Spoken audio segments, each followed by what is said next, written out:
and welcome to the Lake District Yogi. My name's Kat and welcome to part 3 in this series of a journey into yoga for complete beginners.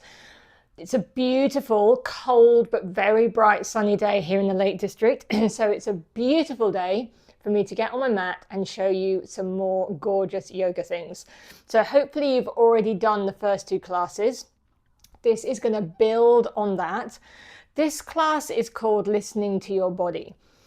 Although much of the yoga you do will be kind of full body, if you do a full body class, then you're getting into stretching every part of you. And that's what we're going to do today. But we are going to focus in on shoulders and hips. So they're 2 key places in our bodies where we hold stress and tension and where, it gets really stiff, especially if you do a lot of driving or you have a desk job.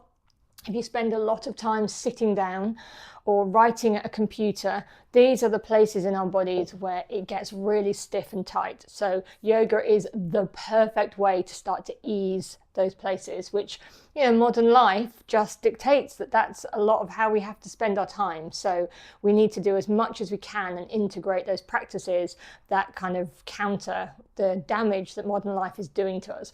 So this is a really good place to start. So it's called Listening to Your Body because as we move into shapes that are quite deep for our hips and shoulders, this is where it becomes absolutely vital that you develop that sense of discernment and of listening and of trusting and of being very, very careful with your own body. So if you get feedback from your body saying stop or go back off or this is too much, trust that voice. It can be difficult to hear, especially if we've got ingrained feelings about pushing on through. We get this messaging a lot, don't we? You just got to power on through. When it comes to your body, you don't always have to power on through. We're not in the gym. We're not trying to, get our PB or anything like that. This is about easing our way in to feeling more embodied and more comfortable in our own bodies. So it's listening to your body all the time. So I'll keep repeating that and keep reminding you to do it because it doesn't always come easily to us. We've got a lot of messaging and cultural things and upbringing, all of these things that we've kind of got to fight against when we start to lean into a softer, slower way of being with ourselves. So listening to your body, part 3. So we're going to start in child's pose. I'm just going to take a sip of tea as always, and then we will get started. Okay, so even child's pose in itself is a hip opener. So ideally, we're kind of looking to have our toes touching and our knees wide, and you can have your knees as wide as your mat. And then your torso comes between your legs like this. And I always love to kind of ease my way in, almost really over exaggerate, a really deep sway to get down here. But as you're moving down, this might be too much. This might be too much of a hip opener getting into child's pose. So the other options are to close your knees so that your legs are touching. And then you can place the forehead down. The arms can still come forward. It might feel a little bit more awkward. So you can bring the arms around here. And if any version of child's pose feels too much, then lie on your back.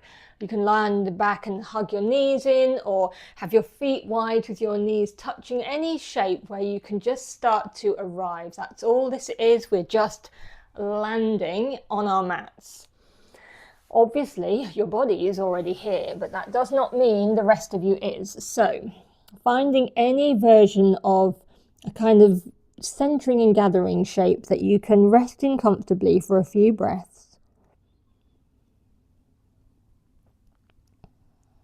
And maybe you want to just check in with your mind. Where is it? What kind of thoughts are suddenly rushing in when you start to still your body? Sometimes it feels like we open a floodgate and the thoughts become even faster and more frantic when we start to still. And that can be quite unsettling. So just notice maybe what's happening in your mind. Maybe notice how much ease there is in the shape or discomfort, and then start to adjust. And then begin to take a few really nice grounding breaths.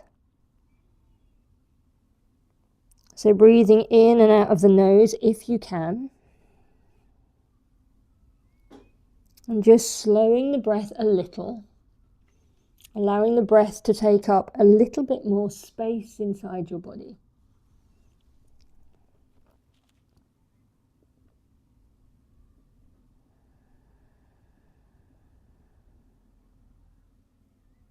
And just acknowledging that you are giving yourself this short time to feel, to move, to breathe, to take a pause from the busyness of the world.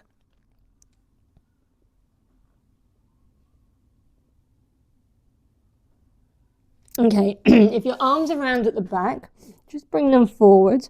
If they're reaching far away from you, just slide the hands a little bit towards you. We're coming up into all fours. And then we're going to tuck the toes at the back and then sit the hips back again. So you can keep the hands pressing really nice and firmly into the mat to give the toes a really nice stretch before we start moving. And just pause here, take another grounded breath. And then keeping the hands glued where they are, start to lift the hips, round forward a little, and just let the weight come forward of the wrists. And then sink back. So start to tap into your breath here. So breathing in to come forward. So we're just beginning to connect our breath and movement. Exhaling as we sit the hips back. You can pause there to give those toes a nice stretch again if that feels good. Coming forward. Exhaling yourself back. Now carry on doing that. If you feel the space to do it, you might need to slide the hands a little further forward for this. You can let the hips come forward and drip down. Press yourself back. So again, that's for you to discern. Feel in. It's quite intense on the lower back. So we'll begin to lightly engage the core as we come forward. Press into the hands, slowly go back. One more time, coming forward as far as you want to go. And then go back. Untuck the toes, find child's pose again. Send the arms out in front of you. Okay, lift the forehead off the mat, take the right hand and thread it underneath the left arm.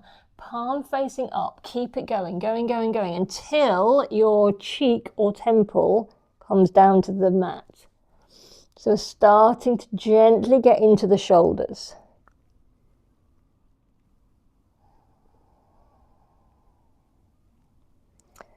So just following your slow breaths, try to focus on that as well as feeling into your body, checking that you are comfortable here. And then lift the head very gently, slide that right arm out, send it forward, take the left arm, palm up, keep sweeping it through, away and away and away until your temple naturally comes down. Just take a few centered breaths here. So it's worth mentioning that the two sides of the body often feel very different. We may have old injuries, we have one predominant side of the body, don't we, that we always use. So, it can feel very different. So don't assume that what happens on one side will happen on the other. We need to be gentle and aware all the time. Slowly bring that arm back out. Send it forward. I'm just going to show you a variation of that. So we're going to come to all fours. And we're going to do that again from all fours. And you can just then see the difference in sensation and which one you prefer. So we'll take that right hand and we'll come underneath again. Keep it going, keep it going. This time we'll bend that left arm, come all the way down to our left cheek or temple.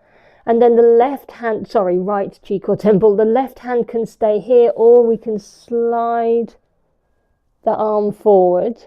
So these are all the different sort of variations on this, just in case you want to try it. And then to go even deeper, you can start to gently ease that left armpit down towards the earth. Or you can keep the hand flat for stability. And then when you want to come out, press really firmly into that left hand, lift the head, slide that arm out slowly, place it down. We'll just do the other side for balance, but if that feels too much at the moment, then just stick with the child version. We'll take the left arm, thread it underneath, keep going until you find the earth with your temple. Then think where you're going to place that right arm. Where does it feel good? Where are you getting a juicy stretch without too much sensation?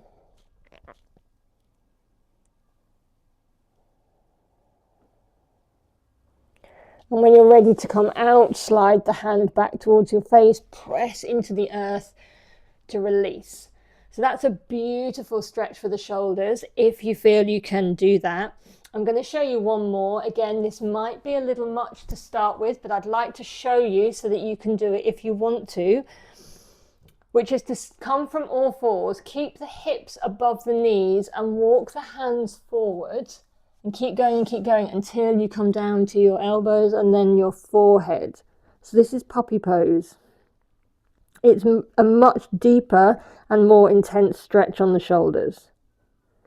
If that feels too much, here's an alternative. Tuck the toes, come back to that active child, and then come up onto the fingertips as the arms have reached the head. So that's an alternative. But if you can, find your way into puppy pose or heart melting pose, it's often known as. That's a really delicious stretch for the shoulders. When you come out, do this really gently and easily. So take one hand, start to press, slide the other, come out with as much care as you go in, basically. Okay, so from all fours, we're going to step our right foot between our hands. And then again, I know I keep going on and on about this, but this is your practice and your body. You now need to adjust. So for many people, they're staying here, almost like with the legs at right angles. If you've already got some openness in the hips, you can slide this back leg back and have a much sort of longer stretch here. So this is for you to explore. We need to feel stable and we need to feel like we're not about to do some damage to ourselves, but we are looking to get a really nice stretch. So you feel your way in. We need our right knee over our right ankle. And then it's almost like a sort of scissoring sensation of the thighs together and a drawing in of that lower belly to create some stability. Fingers can stay on the floor, they can come to your knee, or you can reach the arms overhead. So lots of options. If you can reach the arms overhead, do so. If not, keep the hands here, that's fine. But if you can, really reach into the tips of the fingers. You get this beautiful stretch through the waist. And then gravity obviously is pulling you down here. You need to counter that with just a fraction so that you're in control. You're not just dumping all your weight into your hip and kind of just collapsing in there. Everything is just a little bit held and there's some stability and we're working our way in, but it's with control and mindful. Okay, if your arms are raised, take a breath in, and as you exhale, cactus the arms. So press the palms forward into an invisible wall, move the elbows down, and then as you come back up, press up as if the fingers are moving through treacle. And then bring the fingertips back to the floor, and then we'll bring that leg back.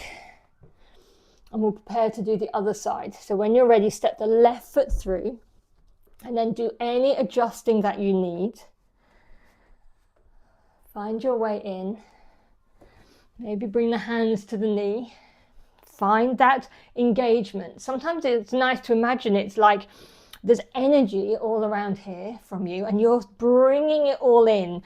So everything lifts almost like imperceptibly, a little tiny micro lift. The legs micro scissor together. There's a light engagement in the core. We're just holding. And then maybe reaching to the fingertips. Take a breath in. And as you breathe out, cactus those arms with resistance. Bring the elbows down, press the palms forward into that invisible wall. And then as you next inhale, breathe in, press up with the fingertips. And then bring the fingertips back down, come back to all fours. We're going to do a round of cat-cow here just to kind of reset everything.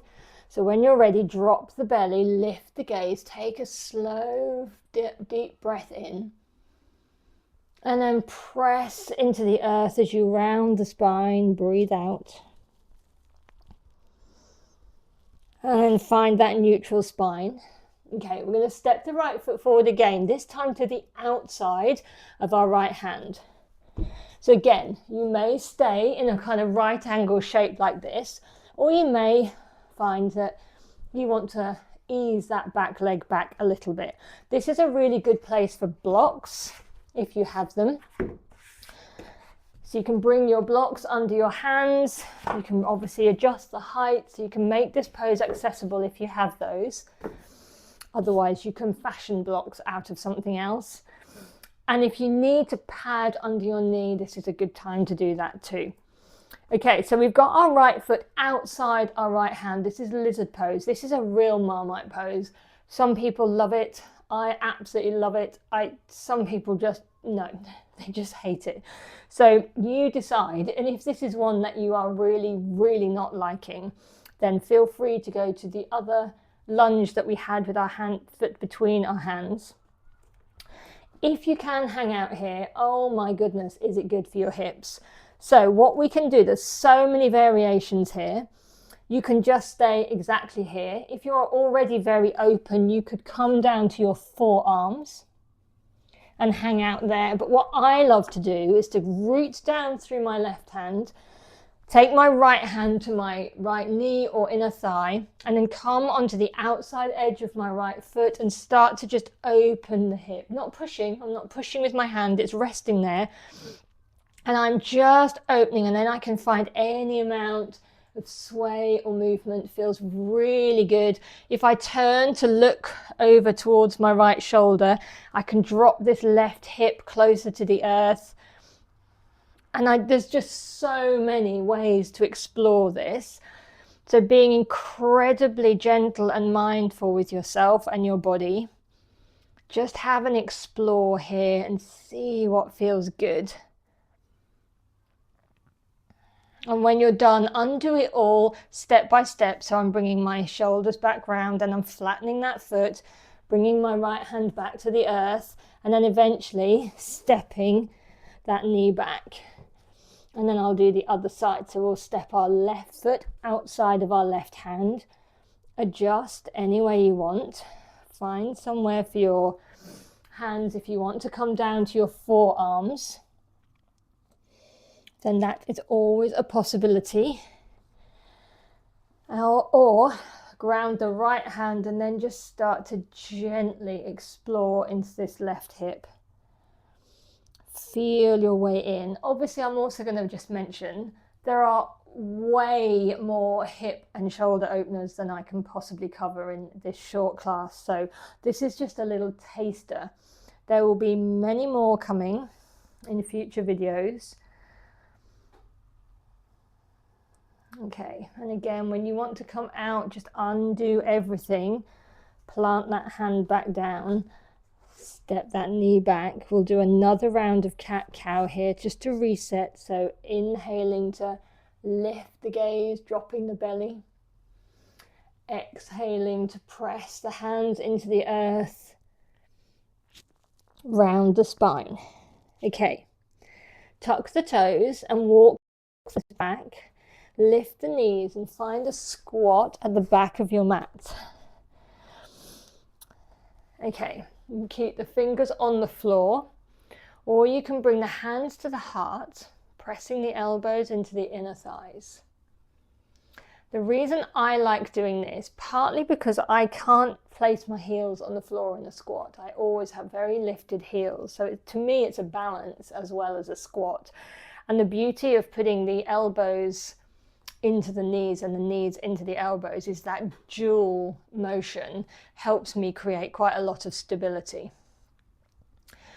So I can press quite firmly in both directions, and it somehow makes it much more accessible in terms of the fact that this is actually a balance for me.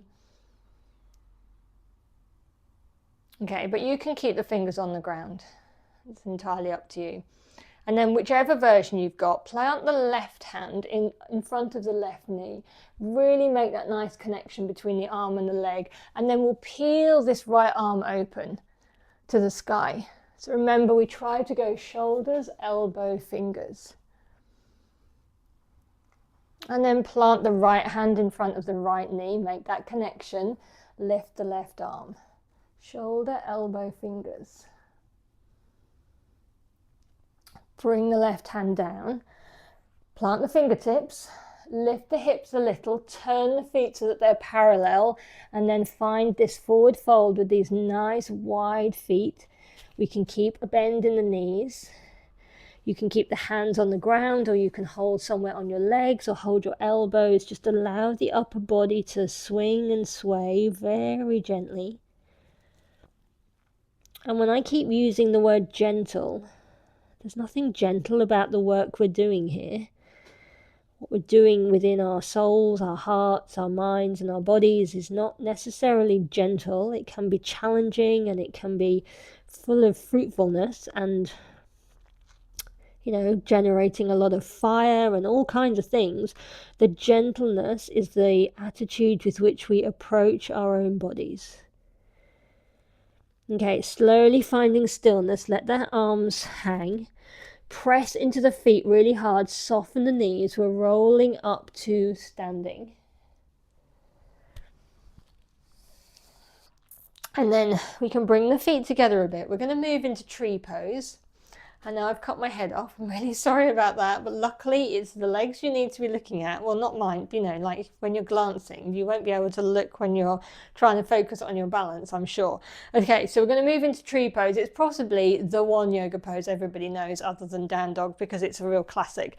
But there are still stages to this. So the full expression is to have the sole of the foot quite high up the thigh like this. Again, the beauty of that, if you can manage it, for the same reason that we had the elbows into the knees in that squat, is that thigh is a nice big muscle. You can press quite firmly with your foot and engage the thigh so that there's that dual action, and that helps you with balance, and that helps with stability, more so than when your foot is on another part of your leg. So that's one of the benefits when you can get to that stage. But to start with, you can keep the toes on the floor. You can have the foot on your calf. Wouldn't ever put it against your knee, but anywhere above or below your knee. And obviously you can always move to hold on to something. So there's lots of options for you. But engage that standing leg. So really use the muscles, engage the leg, feel that kind of lift, that little lift of the kneecap, engage the core, that lower belly. So this whole band around here is nice and stable. And then you can bring the hands to your heart, or you can extend them overhead. I know you can't see that, but I'm sure you can imagine what that looks like. And then find your drishti, your gaze point. So gaze at something, slightly unfocus your eyes, something that is unmoving and stable, and focus on that and breathe. Keep the engagement is so key. So keep the leg engaged, keep that connection engaged, keep the core engaged. So the container of your body is active, and then within that there is softness. That is the sthira and sukha of our yoga, the strength and the softness. When you're ready to come out, you might need to shake your legs a little bit, especially if you're not used to this. And then we'll try the other side. Don't forget to hold onto something if you need, or keep the toes on the floor. Find that gaze, and there's something so wonderful about these balancing poses. Not only are we gently opening into our hips, but there's something about the focus required. You can't really do too much thinking when you're focused on balance. It's a really beautiful way to calm your mind and to help you feel incredibly rooted. Obviously, there's the whole imagery of the tree, but that one standing foot that is in contact with the earth. can create such a sense of being really grounded. Okay, and release that foot, give them a shake if you need. Turn to the long edge of your mat and then widen your feet quite a lot. And we want our toes out and our heels in. Okay, you'll be able to see me again in a moment. So nice and wide. Sweep the arms overhead as you take a breath in. And as you breathe out, bend the knees and bring the hands down here. So this is a key shape I see all the time. People compromise the integrity of the shape in order to go deeper, and what happens is they're rounded forward like this. So it's better to come down just a little bit and keep the spine nice and long. You want to imagine that that spine is sliding down the wall. Okay, as soon as you start to round in, you've gone too far. Okay, so just see how it feels. You don't have to keep the hands here. You can place them on the thighs. You can do a little bit of swaying from side to side. That can feel really nice. And then when you're still, if you place the hands here with the fingers facing forward, take a breath in. And as you exhale, just dip one shoulder in. Make that connection. You can start to ease into that hip at the same time. Come back to center. Breathe out, extend this shoulder down. Come back up, we'll do one more on each side. Breathe in and breathe out to dip that shoulder. Ease into the left hip. Breathe in, breathe out. Beautiful. Okay, let's have another couple of breaths here. You can bring the hands back to prayer if you want. And then press into the feet, straighten the legs, give the legs a shake. And then we're coming down back onto the mat to a nice easy cross-legged shape. So soon in this sequence of classes, we're going to start to be putting some of these together into little sequences, and that's how we build our flows and we build our practice. At the moment, we're kind of doing these in isolation, so I can kind of talk you through doing them in a safe way. As soon as you start connecting them into a sequence and you're flowing in and out, you get less time to do those adjustments and it's really important that we have those foundations. Okay, we're going to do a little arm sequence, which is beautiful for shoulders, and then a twist, and then we will have completed class 3. Okay, so remember, you can always sit on a blanket or edge of a pillow or something. If you're finding it hard to keep a straight spine, just tilt the pelvis a little and that might really help. If you need to pad under your feet, put the blanket there, do whatever you need to find comfort. Place the hands on the knees, just close the eyes, just indulge me just for a moment. Take a breath in and out. And just allow yourself to feel into your body without looking at how you are sitting. Feel for it. Feel for the spine and the length and the posture that you have got. Do you feel hunched and rounded? Does it feel uncomfortable? Are the muscles of your spine screaming, just trying to hold you here? Can you extend by imagining that you're being gently pulled by a thread at the crown of your head, just elongating that spine a little? Are your shoulders soft? Are your cheeks soft? Is your heart soft? Okay, open the eyes. Next inhale, sweep the arms overhead. And then as you exhale, move into a twist. So left hand to right knee, right hand behind, nice and close to your body. Press into the earth, feel that length in the spine, and then twist from the belly if it's available. Doesn't have to be huge. You can use this hand on the knee. Okay, keeping this shape here, keeping this left hand on your knee, extend that right arm to the sky. And breathe. Next time you exhale, again, keep this hand here, lean over this left knee, reach all the way to the tips of the right fingers. Gently let this left hand come down, recenter the torso, draw the chin to the chest. As you next inhale, lift the arms into eagle. So I've got my arms crossed at the elbow and the wrists, and the hands are touching, but you don't need to do that. You can just cross at the elbow if you can. If you've got the full expression of eagle arms, explore lifting the elbows up and away. This is incredible for the upper back, the shoulders. So just feel your way in. It is intense. And then unwind them, release the hands, and then sweep them back overhead. We'll do the other side. Exhale into your gentle twist. Left hand behind. Keep the right hand on the knee. Extend the left arm to the sky. Okay, next exhale. Lean over that right knee, reach to the tips of your fingers, keep that left hip grounded. Bring the left hand down, recenter the torso, draw the chin to the chest. Inhale, find eagle arms. This side may feel very different, remember, so feel your way in and explore the sensations here.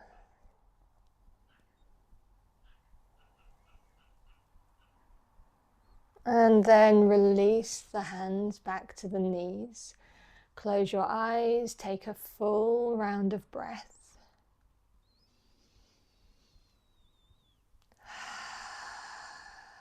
Okay. And then we're going to bring the soles of our feet together.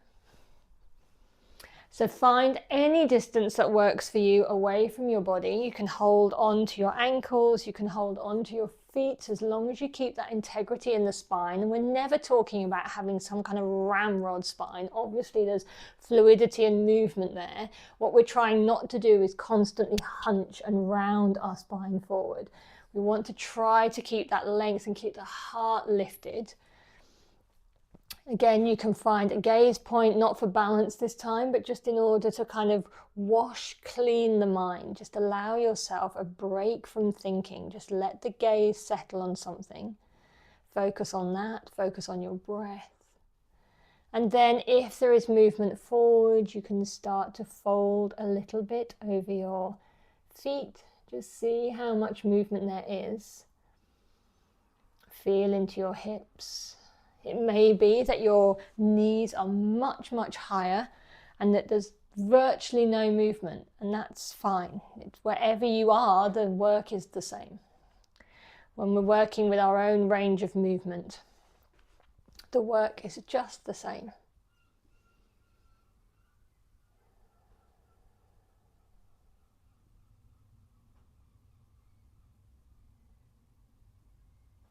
Okay, slowly come back up.